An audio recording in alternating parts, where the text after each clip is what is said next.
Samuel, thank you for coming back. Oh, I am delighted. They say if you get invited the second time, it means you didn't do too bad the first time. Well, I enjoyed our discussion last week. Last week we were having a introduction to the Jordan Peterson phenomenon. Yeah. And this week we start what will probably be a 12-part series, I imagine, on Jordan Peterson's book, 12 Rules for Life, An Antidote to Chaos. And I'll put some links in the description where you can get hold of a copy of that if you want. This is kind of I guess it's a self-help book of sorts. It's written for everybody, but it seems the way things have gone, it's got a more pertinent message, and it's struck a chord of resonance with young men. Yeah. Why do you think that is?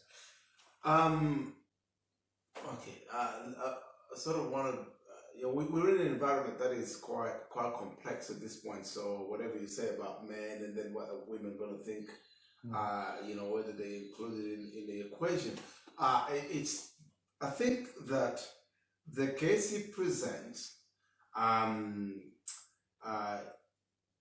is, while it includes both sexes, is to say so. For example, when he starts with the example about the lobsters, he's talking about the taking up the territory and asserting one's own dominance on the territory. Mm-hmm. The level of aggressiveness is always a type in masculine behavior. Mm-hmm. And so, because generally, whether it is in nature or even in just human societies, the feminine, the female, finds its safety and security under the protection of a male. And however feminists may want to argue with that's evident again and again in nature. It is. It is. And so he really is starting his argument in what seems like a strange place, looking at the neurochemistry of lobsters and how they establish their dominance hierarchy I think the point he's making is that the concept of a dominance hierarchy has been around for a long time. Yeah. So you can't, if you're having a problem with the way society is arranged, you can't really blame the system, because these are patterns which exist in nature and have for a long time, and they exist everywhere in nature. So he talks about with lobsters how the dominant lobster gets a hit of serotonin and other neurochemicals. And makes it feel good about itself, and it helps it to grow, and it helps it to get the best partners, and it helps it to basically succeed in life. And the opposite is true to the lobsters that are defeated in their territorial battles. They slink off, and they feel bad about themselves, and they're less prone to engage in challenge again.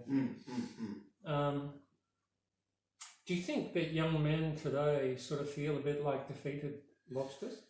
Well, I think starting from a standpoint where whenever I look at these arguments, there is always the context within which they're presented, and the context within which each person understands them. Very often, this within every system, you find bubbles. So you find bubbles in every system. I'm starting here so that I can make the point I'm trying to make. Otherwise, it just would be not making as a good sense. There are bubbles. In politics, they call it, there's a Canberra bubble. Or, in universities, you've got the academic elitist bubble. So the information bubbles. That kind of information bubble. I do think that the Western world itself is becoming a bubble. Right. The Western world is a bubble insulated from the rest of the world. Why? Because there is the first assumption that the society as the Western world that's how the world is. That's the society the world is. And so most of these revolutionaries, whether they're feminists or from whatever ideological spectrum they come from, social activists, they look at the Western world, and there's some components of the Western world that they look at, that still reflect the world out there, but there are some of the components that are no longer really like reflecting the world at large, so it's become a bit of a bubble. When I look at the argument it presents, I would have there's nothing to argue against the case Jordan Peterson makes, because I come from a very hierarchical society. A patriarchal society. Which we should mention, you're from Congo. I'm from the DRC Congo. We should have said that when we introduced you, but to me, you're just another colleague, and you're an Australian, and your country of birth is secondary importance. But you see, all of that, I came into the Western world in my mid-30s. I know I look like 19, but your eyes fool you. Now, see, the world works on the basis of hierarchies. Everywhere you go, even societies that think they're flat societies, even within the feminist rank, there are hierarchies. There are people who are more powerful in those ranks, who argue louder. There are groups that are a lot more prominent, and they suppress anybody who's a dissent. There is hierarchy. And so hierarchy in nature, hierarchy in human societies are as old days. I mean, I understand Jordan Peterson is going to go all the way back to the lobsters to make the case, so that at least now, when he makes the case based on the lobsters, he uses lobsters and songbirds, and he uses, even the chimps, the level of aggressiveness in the chimpanzees, so that at least from an evolutionary point of view, because evolution is a bit of an established thought, at least within a Western mind, if he'd brought up, let's say, a religious thought, there'd be people like, oh no, hang on a minute. So an evolutionary, argument, because they present you with an evolutionary evidence, so that gives a bit more credence to the point he's making. It gives him a broader audience anyway. Yeah, but in reality, just observe the world from the creature of of the forest to the domesticated animals. Just if you have two dogs in your house, one would be there will be a hierarchy there. And so it's, even within the family, like we have a dog who you saw in the last episode, briefly. She knows her place in the hierarchy of the family. I'm the only one she really obeys. Right. Which is interesting, that she sees herself as an equal with the other children. But she knows I'm the boss. She doesn't obey them, but she obeys them. Exactly. So, that's true. It is true that societies would not function with a certain level of hierarchy. There are hierarchies everywhere. And so even the person who argues against a hierarchy is in a way establishing a hierarchy. They are thinking that the idea that there should be hierarchy should be accepted, establishing a hierarchy of ideas. They're really saying they want to be part of the hierarchy. They want to be a key player, and that's not necessarily wrong. The title of the chapter is "Stand Up Straight with Your Shoulders Back," and it's really a call to really don't slink off into the darkness, but take your stand in the world, head up, take your stand, stand up for what you believe, and stand your ground against opposition, because you will be challenged if you do that. But I think Peterson makes the message that it's only in establishing he said that has all kinds of neurochemical reactions for you. You'll feel better about yourself and everything else.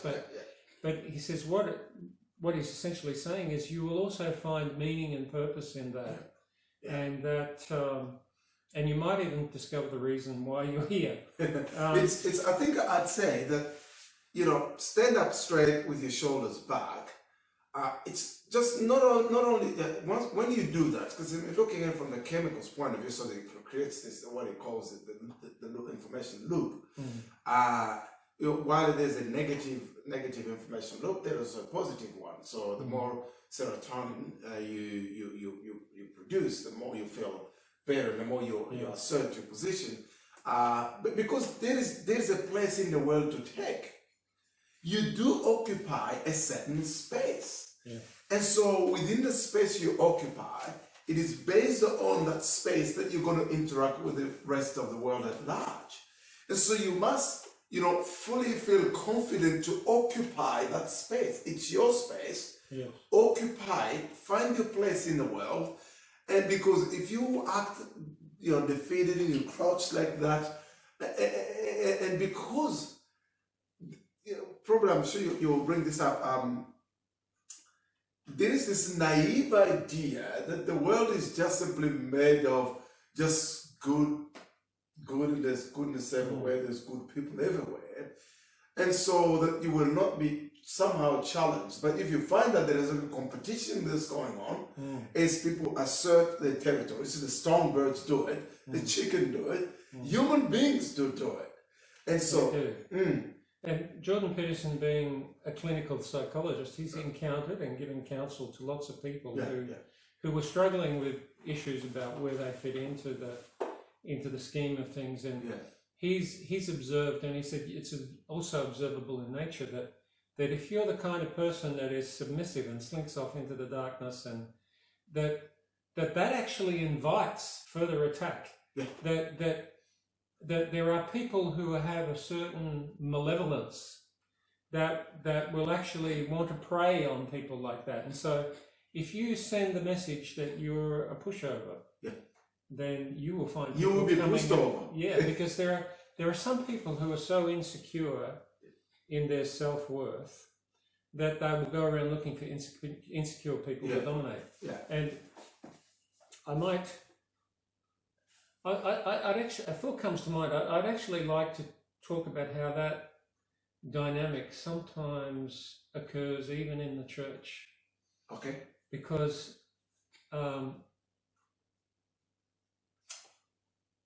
let's talk about dominance hierarchies among men. And then I'll talk about how it applies to Christian leadership and somehow applies inappropriately in Christian leadership.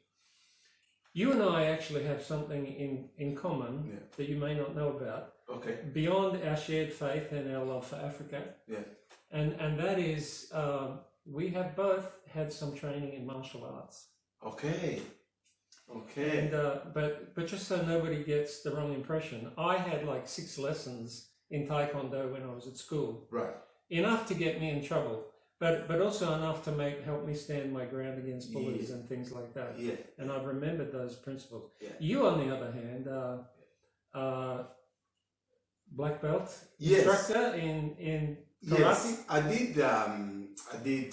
So many years ago now. I did a style called Kyokushin. Kyokushin started by a gentleman called Masuka Choyama.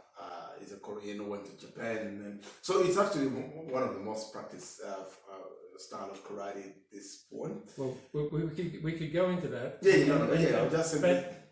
I just wanted to establish here that in terms of the dominance hierarchy, in terms of physical prowess, you are the alpha at this table. I'm not sure about that. You could beat me hands down. You are the dominant male at this table. You can win hand-to-hand combat, I am sure. Well, I don't think so. I mean, that's 20 years ago, and I haven't practiced anything, and I'm probably a lot more agreeable than disagreeable. But the point Peterson makes, that even among chimpanzees, where they have this, they fight it out for the dominant position, that the strongest chimp doesn't always win. Because if in the process of getting to the top, he alienates a lot of other second level chimps. Just 2 or 3 of them can gang up on him and get rid of him. And he's saying it's one thing to establish dominance, but in order to retain dominance and to be there for a reason and to be a good leader, force is is secondary to the Yes. ability to maintain relationships. Yeah. Yeah. And I'd also make the point that having observed you in pastoral ministry, that nobody in your church would know let's hope that's probably is going to be positive now. Yeah, no, it is. One thing that I've observed about you, and I'm not trying to flatter you or anything, No. but that you maintain your relationships with lots of people, maintain respectful relationships with people, and people that I would have some trouble maintaining respectful relationships with, and that shows your skill in interpersonal relationships and exercising your pastoral leadership, and I commend you for that. And your church is a place where people really can find pastoral care, and but that's not always the case. Yeah. And this is the point. Well, first, thank you for the comment, for your compliment there. It's you're saying something quite powerful. There's an old saying which says, if you want to go fast, go alone. If you want to go far, go with a team or go together with someone else. Like the case that Peterson makes, where in a fight between two alpha male, damage is going to be caused. Like if the chimps are fighting, there could be a third one. The third in line is just standing there, and the dominant one wins, but also is wounded, is damaged now. Yeah. So the one who's third in line can actually end up being the winner, because if he jumps on, the big male who just won. So there's a place for knowing, like it goes with the chimps, that if you're going to be able to lead, it's not physical force, physical prowess is not just all that is required. You need the ability to build the coalitions, and the person who's weak, strength-wise, who's your second, could be the best mate when hunting, and so it then makes it the hierarchy, which he goes on to make. In that Kathy Newman interview that he had, he made an interesting point. He said the people who see human hierarchy as just simply a matter of sheer power, they miss the point. It is a question of competence. Yeah, it's a question of competence. So the person who makes more relationship with others increase a lot more on the broad skill that they can acquire as part of the team to go far, which means they're a lot more competent. The person who goes, I am the guy, I'm the sort of one-man band, and I'm going to do this by myself. Yeah. So yes, what we see though in leadership in the kingdom of God, according to Jesus, is revolutionary different. It's Jesus said, in the world your great men lord it over one another, but it shall not be so among you. For he who would be great among you must be least of all and servant of all. And one thing that I have felt has been an unfortunate characteristic of this emerging new apostolic movement is that you're getting, I'm very tempted to name names, but I won't. But you get these people who stand up and claim a title, claim authority, be it apostle or whatever. But it can happen at every level of church government, where they lead by almost beating their breasts like a sort of silverback. Silverback gorillas.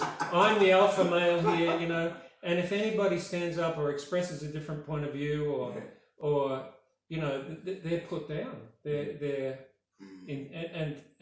I and some friends at the moment are dealing with a situation where we're getting people coming to us and there's this pattern of abuse. And it's really unfortunate that people in the church misunderstand the nature of leadership. And, those kind of things tend to run their course. But here's one thing, though. I am really intrigued with Jordan Peterson because listening to him is like this man is, at least after a long sort of, after decades of everybody being mad into the post-modernism where, look, it's always a matter of perspective. Look, you've got an angle, I've got an angle.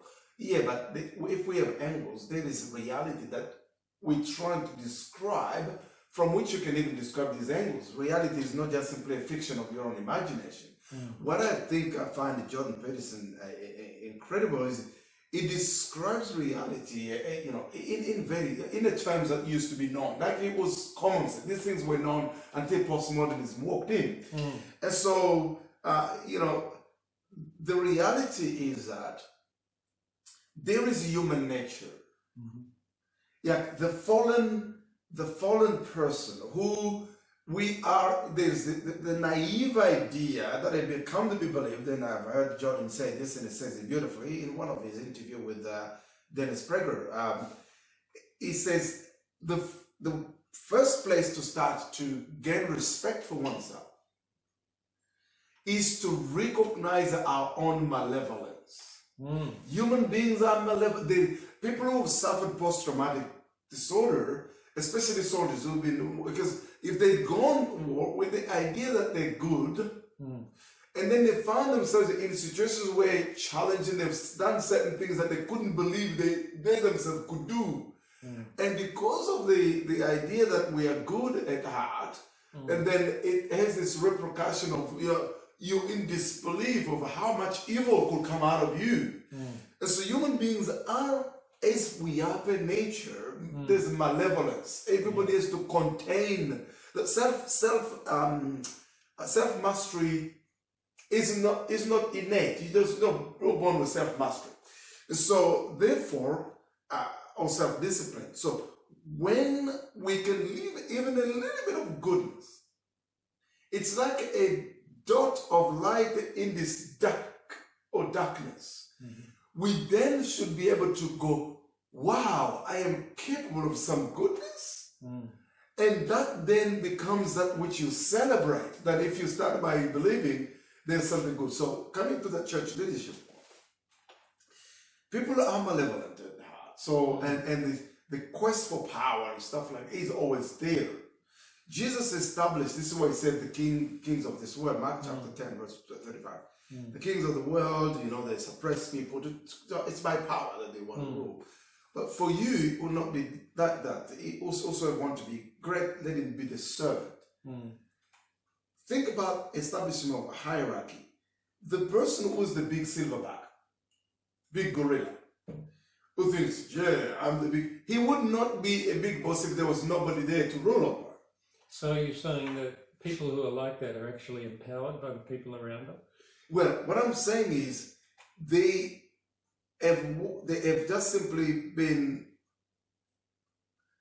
in a sense, you've just experienced the malevolent nature of human beings as it plays out in this type of leaders. Now, the people around them, yes, it's like, as you're saying, they're like lobsters. If they've been beaten down, so they then will stay there. If they sort of stood up and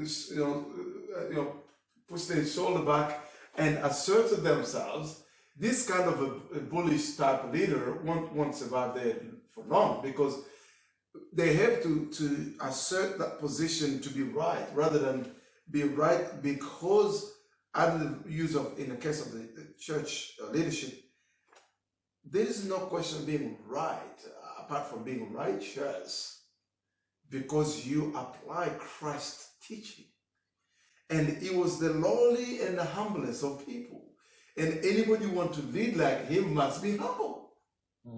And so it's serving the people, which, this is what I like, John C. Maxwell says, leadership is influence, not power. You influence people by being a model and sacrificing yourself for them. If somebody saw you laying down your life for them, now you don't have to have a sort of the mighty hand of your wings loyalty, doesn't it? Yeah, Jesus said, greater love has no one. And that's the my last instruction told us the same thing. He said, learn this, you will have this power, and don't use it. Unless it's absolutely no other option. Because the person who doesn't really, if you know that you know, then you will be gentler. Think of the king of the universe, the creator of the earth, came down here. He had not lost anything. He lived here as a human being. He washed the feet of his disciples. He did. The person who thinks that serving loses something is weak. The meek, it takes strength to be meek. Yeah. It takes a lot of strength to be meek. And it takes strength to accommodate other people's competency too. Yeah. Because a weak person, particularly a person who doesn't lead by ideas, they might lead by their charisma. Yeah. I always think people that lead by their charisma and the force of their personality are quite potentially dangerous people. But the people who lead by their ideas, if those ideas are good ideas, that's the thing. If those ideas are true, they're good people to have around. And if you're a competent leader and other people have good ideas, you should have the security to invite them in rather than seeing them as a threat. Yeah, and you notice that Jesus as a model. I mean, we enjoy what Jordan Peterson has written. I think it describes reality well. But Jesus is the highest of all. If you want archetypes, as he said, Jesus is the archetype, the archetype, and Jesus shows us that actually a meek, humble leader, which is therefore the strong leader, is the one who promotes those who elevate and lift those who are with him. That's where the influence comes. If he finishes by saying, "Greater than this, what I've done, shall ye do," he said. And because he knows that a greater leader is always the one who lets others stand up on the leader's shoulders. And when you come across an insecure leader, which is, I would say, people like that, have just simply been defeated, and they are, they say in French, French, so you come in a kingdom of blinds, the one-eyed is king. Okay. What that one-eyed has got to do, he has to go and find the blinds. Jesus said it about the Pharisees, blinds leading the blinds. Okay, they could at least have a certain level of sight. They were still blind compared to him. Okay, and so the one-eyed, it's like the person who is that if you come into a church, into the kingdom of God, and you find people who claim that such big titles, and they rule by the sheer might of their charisma and personality. People like that are just simply people who are weak, and they are therefore bullies, and they find somebody that can bully, so to build a structure of that. If they had to follow Christ's model, they wouldn't be doing that. And that's what I believe really the very core of Christ's message. Yes. Let's talk about the political implications of what Peterson's saying. There are many people who feel disempowered and oppressed, and there's a great temptation, I think, to see the government as the cause of the problem. And so you have, I would say, a lot of the extreme left-wing radicals, the social agitators, are people who don't so much have a vision of what to build. They just hate something that they want to tear down because they feel that the cause of injustice is a patriarchal system or an inequitable system where the rich have too much and the poor don't have. Peterson is saying into that, I think, that look, these inequalities exist everywhere in nature. And these hierarchies exist everywhere in nature. And the only way to engage those perceived injustices and wrongs and to sort of address the chaos and the tragedy of your own existence is to take your place in the world and to stand up. some people have encouraged me and sort of inferred that there was some prophetic insight into it, that I should go into politics. Okay. I've resisted that because up until now, because I felt, well, I'm not qualified. I don't know enough about the world. I need to get my own house in order, etc. But it comes to the point. Was it one of the Greek philosophers, thinkers, had a saying about politics? He said, forgive me, I'm paraphrasing this from memory, and I've just thought of it. It's something like the cost for not getting involved in politics is you end up being ruled by your inferiors. Ruled by your inferiors. Who was that? Was that? It must, it's Aristotle. Aristotle. Yeah, okay. So. Yeah, Aristotle. Yeah. And so it comes to that even if you feel that you're not qualified to step up, there are always other people who are stepping up. Yeah. And they will impose their view of the world upon you. Yeah. If you don't step up and impose what you believe in with equal conviction. Right. I think not picking up on your words, but to say, the term impose itself is sort of got a bit of a connotation. Instead of sort of fight to defend, it's like a stand up with straight with your shoulders back, take your place in the world, defend your convictions. Okay, stand up for something. And because you do stand up for something, if you do not advance that which you stand up for, someone else is standing up for something and they will advance that which you're standing up for.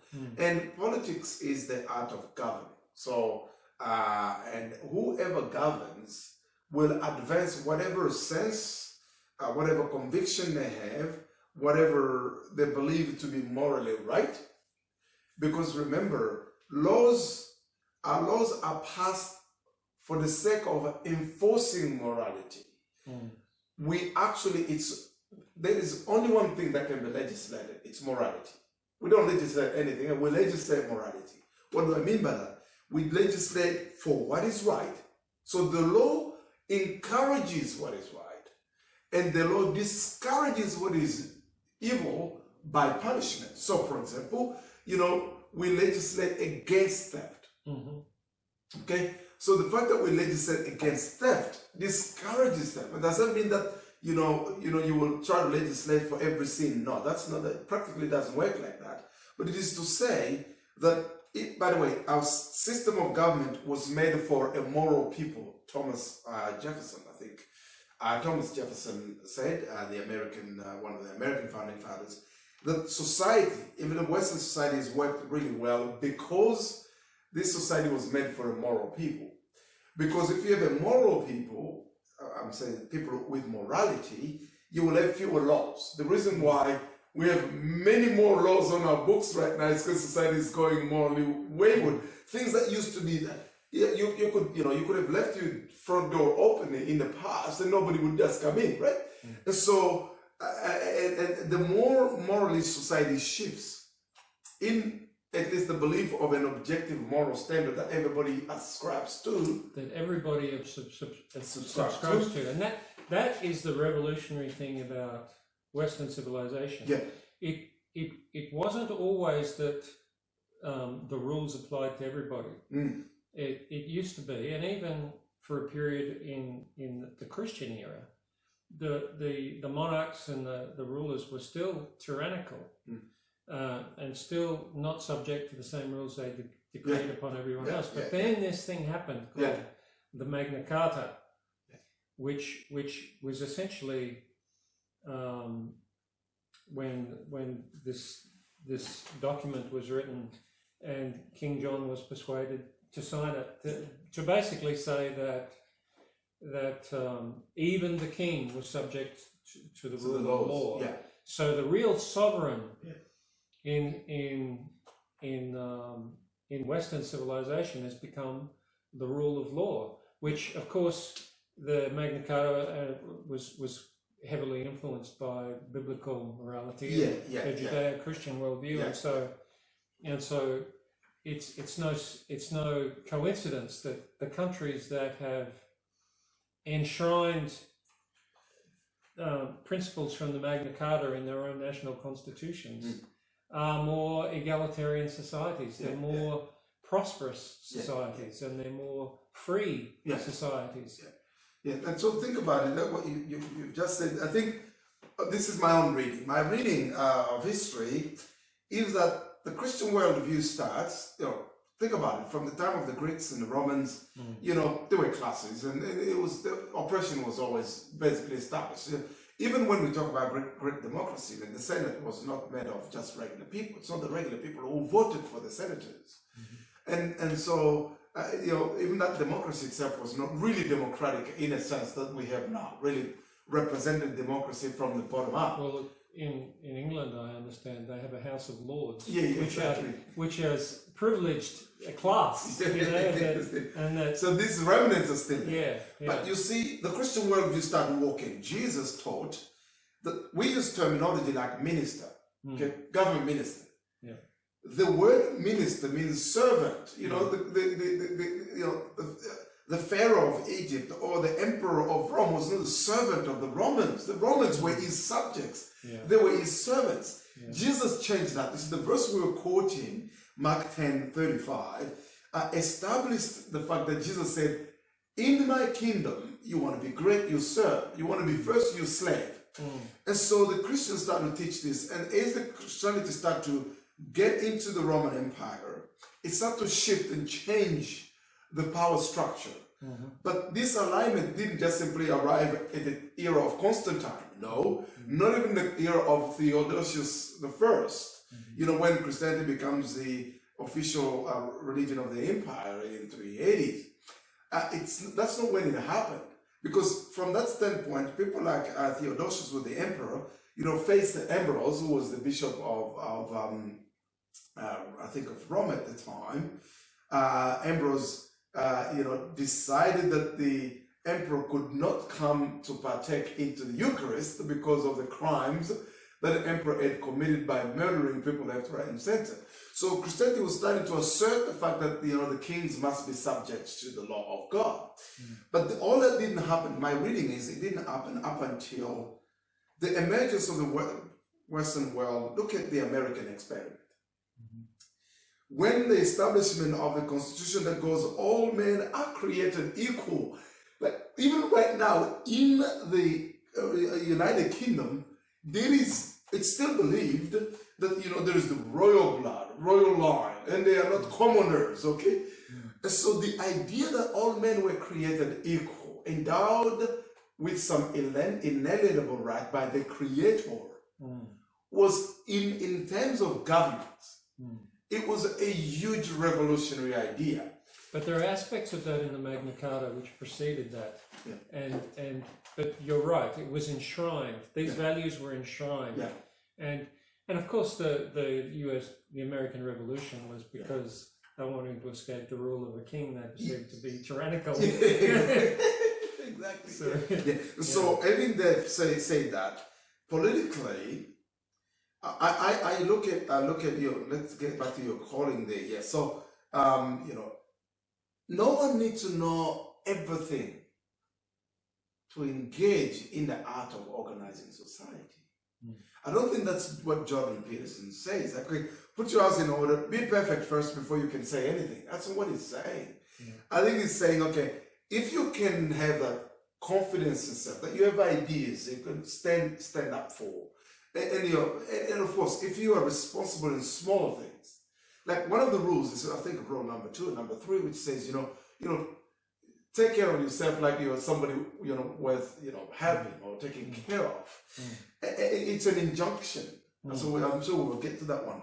But it is to say, if you can be able to stand up straight and with your shoulders back and defend your place in the world, then you can contribute in the art of trying to organize society. So, And you'll also grow in that process. Because if you stand up and you assert something that's wrong, someone's going to correct you. Yeah, exactly. Or someone will challenge you, or your ideas will be tested, or, or you'll learn something from someone else. Therefore, jumping into politics, not from the sort of, you will notice the activists. Let's get back to the extreme leftist activists. I'm actually happy to be a bit charitable toward them. Mm-hmm. Stop me if I'm going on too long. I'm charitable toward them. I believe that they are sincere in believing in a certain utopic idea. And they think that the established tradition must be replaced with a utopia. Even Karl Marx himself had this utopia that he was selling. And so, but the thing is, they have just failed to see that which has come all the way to now has been the reading of past societies, reading and correction. Think about the American Revolution. These pilgrims are running away from a tyrannical king, so then they start all men are created equal, so the American Revolution starts there. These ideas have been the reading, correction. So before you dismantle them, ask the question, why are these boundaries here? The thing with the left is, when I was at university, Bonn University, I ended up in this debate with a bunch of young people who thought that the world would be better off if we just removed all societal frontiers, boundaries. Okay? If there was no Australia, no America, no France, no Belgium, no Congo, people just bunch up together. I'm like, okay, well, if you're going to do that, what you were doing is not removing the boundaries together, because there's still going to be somebody at the top of this structure. You will call it maybe world government. And you have to determine the rules by which this thing is going to be governed, and who is determining those rules. So in a way, by trying to remove the boundaries, you are establishing the boundaries that you like. It's what we see often now, remove the, gender on birth certificates, they impose it on everybody else, for example. These leftists are not saying, oh, we don't like the structure, so there be no structure. No, they're saying, we don't like this structure, we want to rule here by establishing our structure. So in a way, it's a sort of lobster that they against the patriarchy by establishing another. Exactly. They're just saying we want to be part of the hierarchy, and we want to be. We want to be imposing at the top. At the top of the hierarchy. Yeah. So. Well, we could probably go on and get more sidetracked, but that's chapter 1. 12 Rules for Life, an Antidote to Chaos. Stand up straight with your shoulders back. We'll try and tackle chapter 2 next week. Yeah. And I hope you found this interesting. Please remember to subscribe, and if you found this interesting, to share it with your friends. And when you subscribe to the Worldview media channel, click the little bell icon, because that means you'll get notified next time there's a new episode. So thanks for watching, and thank you for coming back. Thank you so much. I'm privileged to have been re-invited back, so thank you so much. Cool. Hi there. Thanks for watching the Worldview media channel. I want to talk to you for a brief moment about the issue of support. If you would like to support the Worldview media channel, there's a very easy way to do it. We don't have a Patreon account, but we have a PayPal account. You can just go to this website and you can click on this link and type in our email address, which is this, sales@oldconcepts.net. And anything that you choose to give in a once-off or a regular payment will come straight into our account. This will allow us to do some very important things. I have been thinking of updating our family car to something modestly better than what we have. It's been a couple of years since we had a good family holiday, so I was thinking of something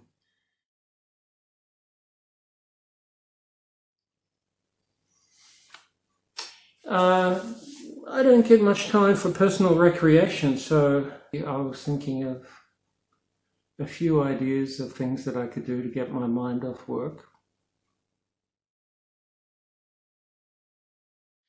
And then, if there's anything left over after all this, maybe we'd be able to pay some bills.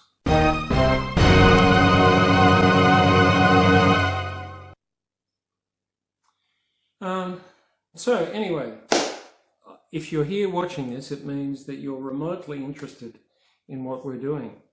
So please consider supporting this and get behind this channel, and we will try to continue to present good and interesting content for your consumption. We try to publish every week. Sometimes it stretches out to 2 weeks. But if you have a look on our site, you can see all the things that we've done. And yeah, thanks for your support. Bye.